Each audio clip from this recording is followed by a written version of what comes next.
आज हम newborn babies की एक ऐसी एक्टिविटी के बारे में डिस्कस करने जा रहे हैं जिसे अगर हम उनका एक पहला माइलस्टोन कहें तो उसमें कुछ गलत नहीं होगा। हम बात करने जा रहे हैं टमी टाइम के बारे में। Hello everyone, welcome back to my channel Baby Blossom. अपने इस जो टमी टाइम के डिस्कशन को हम क्वेश्चन एंड आंसर के फॉर्म में आगे बढ़ाएंगे, जिससे जो टमी टाइम के बारे में सारी चीज़ें आपको अच्छे से समझ आएंगी। सबसे पहला क्वेश्चन है वो है टमी टाइम एक्चुअल में होता क्या है। टमी टाइम एक बहुत सिंपल सी एक्सरसाइज है जो हम न्यूबॉर्न बेबीज़ की या जो छोटे बच्चे होते हैं उनकी पहली एक्सरसाइज भी कह सकते हैं, जिसमें हम एक फ्लैट सरफेस पे, एक फ्लैट जगह पे बच्चे को पेट के बल लिटा देते हैं। इस एक्टिविटी को हम टमी टाइम कहते हैं। टमी टाइम बच्चे के लिए इंपॉर्टेंट क्यों होता है? अभी तक बच्चा कोई भी एक्टिविटी नहीं कर रहा होता है, तो जो टमी टाइम से उसकी जो कोर मसल्स होती हैं ऑफ नेक, शोल्डर्स, हैंड्स और उसका जो सर होता है, इन सारी चीज़ों को एक बैलेंस प्रोवाइड करने के लिए टमी टाइम बच्चे के लिए बहुत ज़रूरी होता है।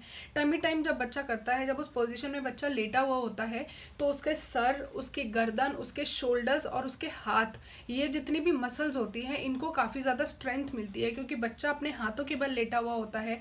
बच्चा अपनी गर्दन को धीरे धीरे उठाने की कोशिश करता है, बच्चा अपनी गर्दन का मूवमेंट करना सीखता है टमी टाइम के दौरान। जो दूसरी चीज़ है वो है बच्चे को जितनी भी गैस्ट्रिक ट्रबल हो रही होती है, जितनी भी ब्लोटिंग हो रही होती है, वो सारी, क्योंकि जब बच्चा अपने पेट के बल लेटता है टमी टाइम करते वक्त, तो उसके पेट पे जो हल्का प्रेशर पड़ रहा होता है उसकी वजह से जितनी भी एक्स्ट्रा गैस और जितनी भी ब्लोटिंग उसके पेट में हो रही होती है वो पास आउट हो जाती है इस एक्टिविटी के दौरान।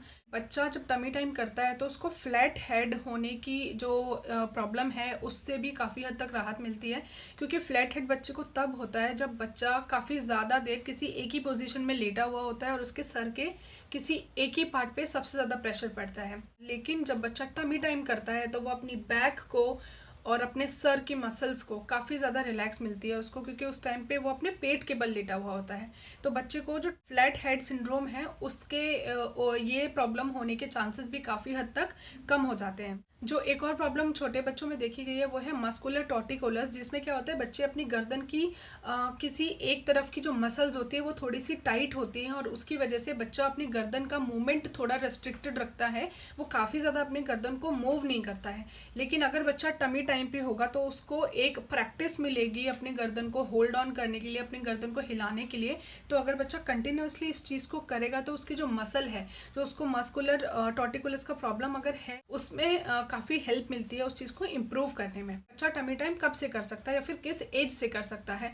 आपको सिर्फ वेट करना है बच्चे की जो एम्बिलिकल कॉर्ड होती है उसके गिरने का, जब तक वो अपने आप सूख के गिर नहीं जाती और उसकी नाभि या फिर जो बेली बटन होता है जहाँ पे एम्बिलिकल कॉर्ड कनेक्टेड होती है वो जगह अच्छे से सूख नहीं जाती, तब तक सिर्फ आपको वेट करना है। और एक बार अगर वो एम्बिलिकल कॉर्ड गिर जाती है और बच्चे की जो नाभि है या फिर जो बेली बटन है अच्छे से ठीक हो जाती है, उसके बाद इमीडिएटली आप उसको टमी टाइम देना स्टार्ट कर सकते हैं। बच्चे को टमी टाइम कितनी देर के लिए या फिर कितनी बार करना चाहिए?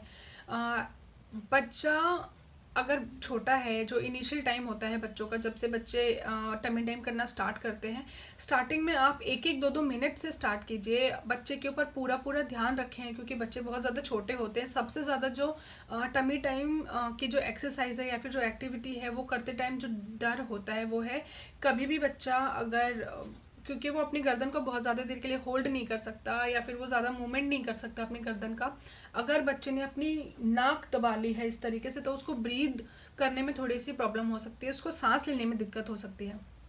इसलिए आप हमेशा ध्यान रखें कि कभी भी बच्चा अपना सर डायरेक्ट जिस भी सरफेस पे वो लेटा हुआ है वहाँ पे इस तरीके से ना रखें। After the age of 3 months, जब तक बच्चा 3 महीने का हो जाता है, 3 महीने के बाद से आपको जो टमी टाइम है उसको 1 घंटे बच्चे को जो टमी टाइम की एक्टिविटी है उसको आपको बच्चे को 1 घंटे के लिए करवाना है। लेकिन इस 1 घंटे को आप एक बार में बच्चे को मत कराएं, इस 1 घंटे को आप छोटे छोटे टुकड़ों में तोड़ सकते हैं और दिन भर में आप बच्चे को 1 घंटे का टमी टाइम ज़रूर देने की कोशिश करें।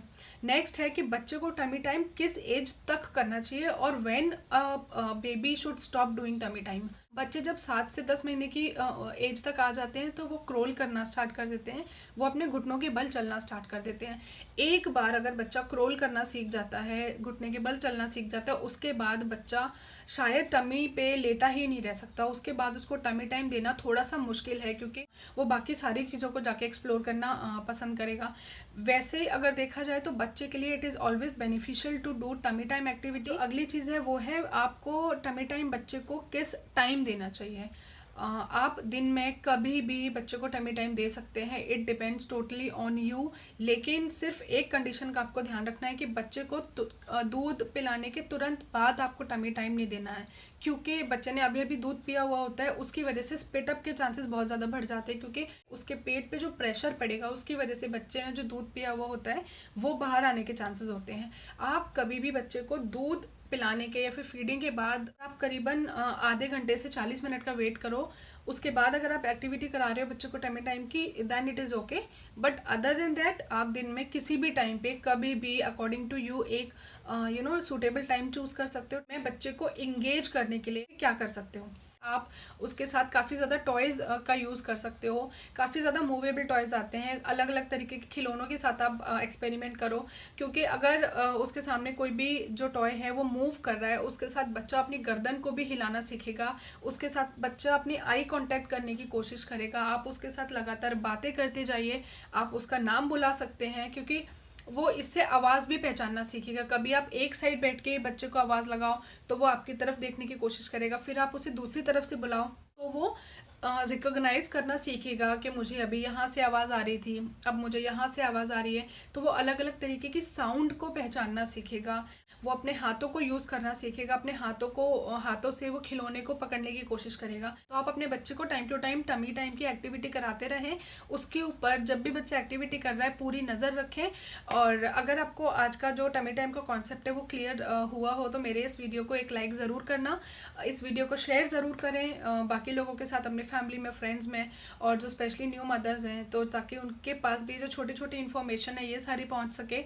और मेरे चैनल को सब्सक्राइब ज़रूर करें ताकि जो भी मेरे चैनल पे वीडियोस अपलोड हो रहे हैं उनके नोटिफिकेशंस आपको तुरंत मिल सकें। And thank you so much for watching and supporting me.